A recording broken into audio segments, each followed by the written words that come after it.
Staff Sergeant Kenneth Joseph Butler, U.S. Army.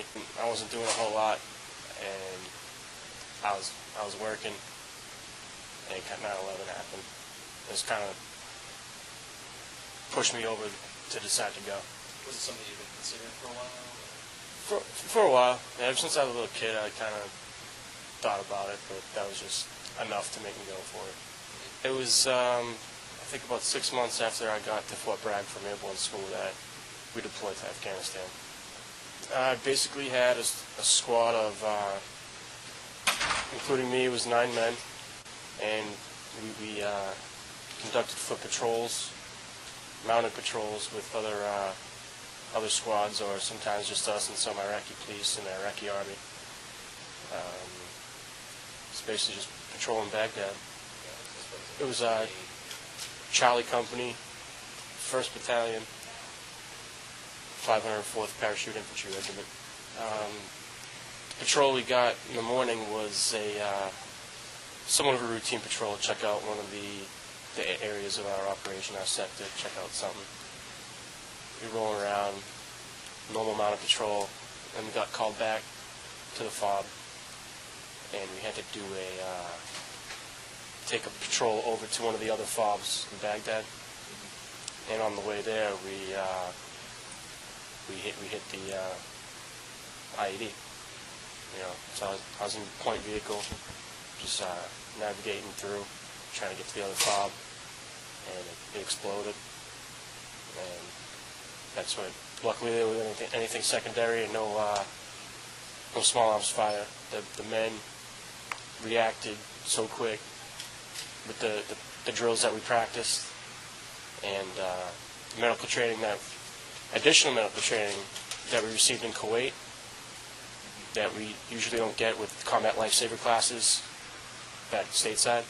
But the training that we got in Kuwait was proud of that, and just the way the men reacted to did exactly what they did in training to me that day.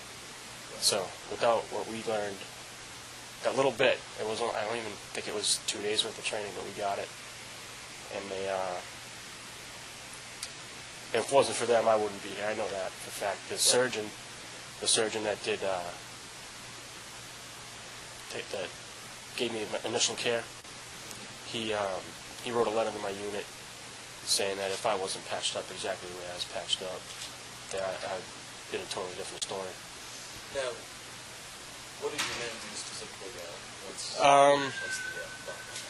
Well, they reacted to the IED as far as battle drill wise. They did that, but then 3 or 4 soldiers jumped out of their vehicles, got me out of mine, threw on a tourniquet on my arm, and then packed the chest wounds full of gauze and everything else just to stop the bleeding, and just did vitals on me all the way. We drove to the FOB that we were going to because we were pretty close. It took us like 12 minutes, they said, to get from the contact to the combat hospital.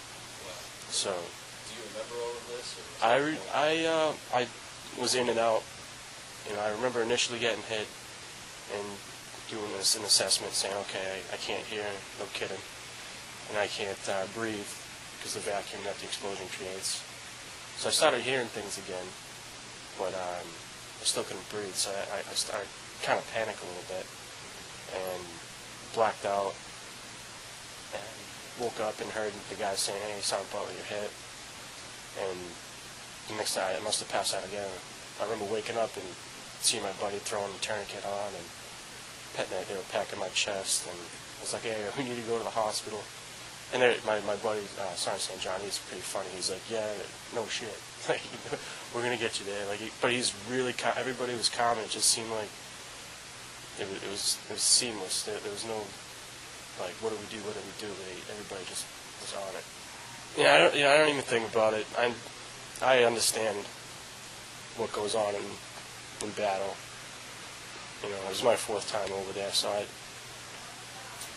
just happens. It's what happens. The last thing I remember was getting pulled out of the Humvee on the spine board. It's the last thing I remember. But from reports and, I've seen guys, they've come and visited me on mid-tour leave.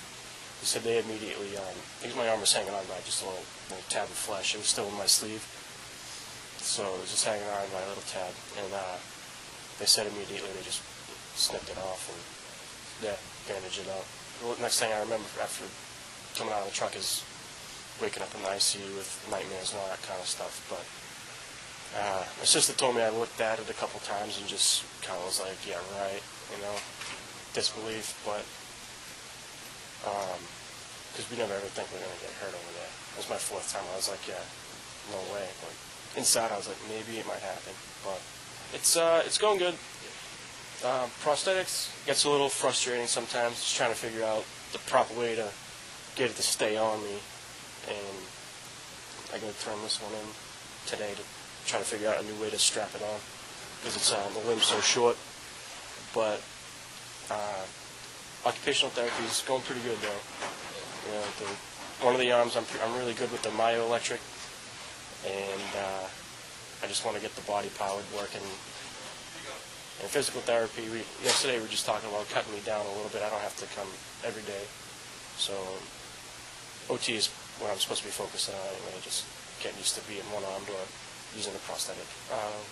Just a lot of drills, like motor skill drills, pouring cups of like pieces of plastic or poker chips into other cups, stacking cups, just getting used to opening and closing, not crushing something or dropping something, and just making sure I can hold on to things and use it as a stabilization device. Not something I'm going to use to do everything, but something I can use to help me do everything.